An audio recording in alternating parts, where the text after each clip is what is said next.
आनंद महल का निर्माण 18वीं शताब्दी में राजा आनंद सिंह ने करवाया था। यह महल अपने समय में वैभव और शान का प्रतीक था।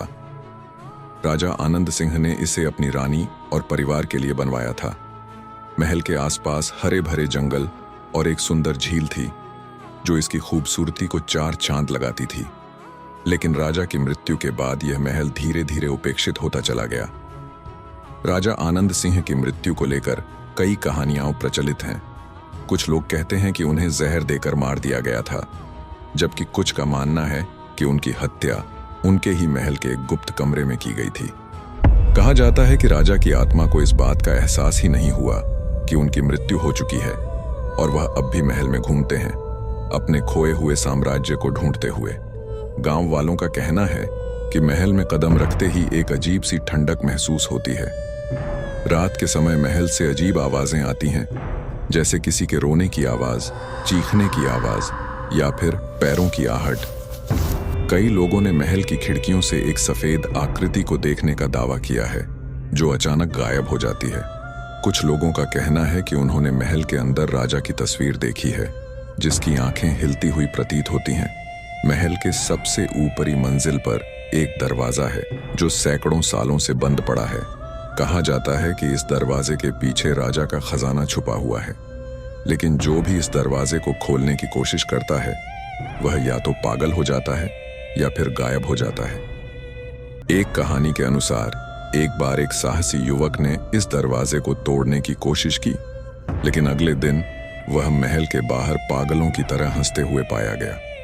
उसने बस एक ही वाक्य दोहराया, राजा ने मुझे माफ कर दिया। गांव वालों का मानना है कि महल में राजा की आत्मा के अलावा और भी कई आत्माएं हैं जो उनके सैनिकों और नौकरों की हैं। वे लोग महल के आसपास जाने से डरते हैं, खासकर रात के समय।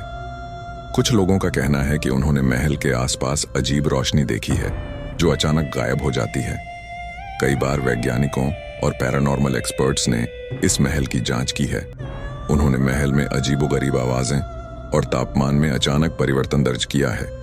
हालांकि उन्हें कोई ठोस सबूत नहीं मिला है जो यह साबित कर सके कि यहाँ आत्माएं हैं। फिर भी वे यह मानते हैं कि इस जगह पर कुछ अजीब जरूर है जिसे विज्ञान अभी तक समझ नहीं पाया है।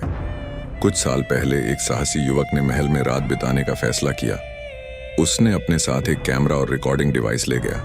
रात के समय उसने कई अजीब आवाजें रिकॉर्ड की और कैमरे पर एक धुंधली आकृति को कैद किया।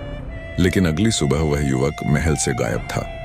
उसका कैमरा और रिकॉर्डिंग डिवाइस वहीं पड़ा हुआ था, लेकिन उसका कोई अता पता नहीं चला। यह घटना आज भी गांव वालों के लिए एक रहस्य बनी हुई है।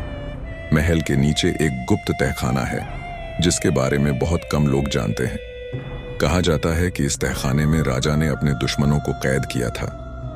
कुछ लोगों का मानना है कि इस तहखाने में अब भी उन कैदियों की आत्माएं हैं जो अपनी मुक्ति के लिए भटक रही हैं। एक बार एक स्थानीय पुरातत्वविद ने इस तहखाने की खोज की कोशिश की, लेकिन वह अचानक गायब हो गया। उसके बाद से इस तहखाने को सील कर दिया गया है। गांव वालों का मानना है कि आनंद महल पर एक अभिशाप है। जो भी इस महल के रहस्यों को जानने की कोशिश करता है वह या तो पागल हो जाता है या फिर गायब हो जाता है। कुछ लोगों का कहना है कि यह अभिशाप राजा आनंद सिंह की आत्मा ने लगाया है ताकि कोई उनके खजाने और रहस्यों को ना जान सके। आनंद महल आज भी अपने रहस्यों को संजोए हुए है। क्या यह सच में भूतियां हैं या सिर्फ लोगों का भ्रम, यह कोई नहीं जानता। लेकिन एक बात तय है कि यह महल अपने अंदर कई कहानियां और रहस्य छुपाए हुए हैं। शायद कभी कोई इसके रहस्यों को सुलझा पाए, लेकिन तब तक यह महल लोगों के लिए डर और रोमांच का प्रतीक बना रहेगा। तो अगर आप में हिम्मत है तो एक बार आनंद महल जरूर जाइए, लेकिन याद रखिए, यहाँ से वापस आने की कोई गारंटी नहीं है।